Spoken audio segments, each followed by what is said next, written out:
Hello, I'm Senator Chuck Grassley of Iowa. Thanks again for joining me on YouTube's Senate Hub to continue the open dialogue on healthcare reform that we started last week when I asked for your suggestions. Now, I got a lot of feedback, and I want to respond to comments made by many of you in the YouTube community. Matt from Cedar Falls suggests that we look into frivolous lawsuits that contribute to high health care costs. I agree with you, Matt. Cutting down on frivolous lawsuits and runaway jury rewards will help cut costs.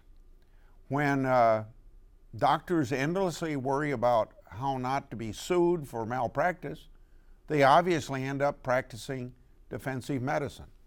So we need doctors to be guided by sound medicine, not by the dictates of trial lawyers looking for a quick jackpot.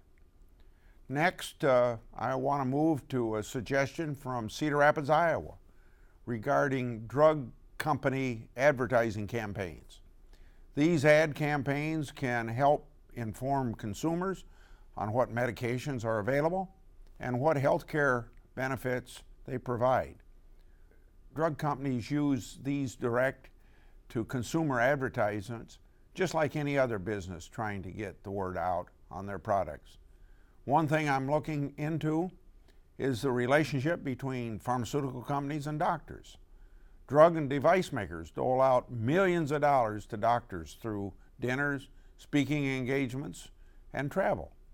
I've introduced legislation this Congress that would let the sunshine in on these relationships by requiring drug and device makers to disclose any honoraria that they give to doctors, because the patient-doctor relationship is vital to our healthcare system, and patients shouldn't be in the dark about whether or not their doctors are getting money from drug and device makers. And last, Tom from Waterloo suggests hospitals that provide the highest quality of care should receive the most reimbursement. One of my goals in healthcare reform is to realign the payment incentives to reward quality and value rather than the volume of services provided.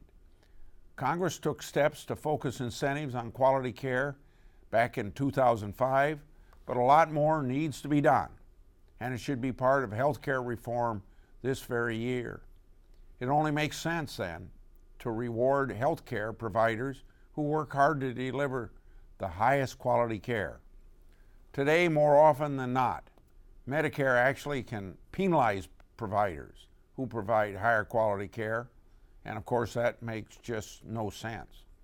So thanks again to everyone who participated in this interactive program.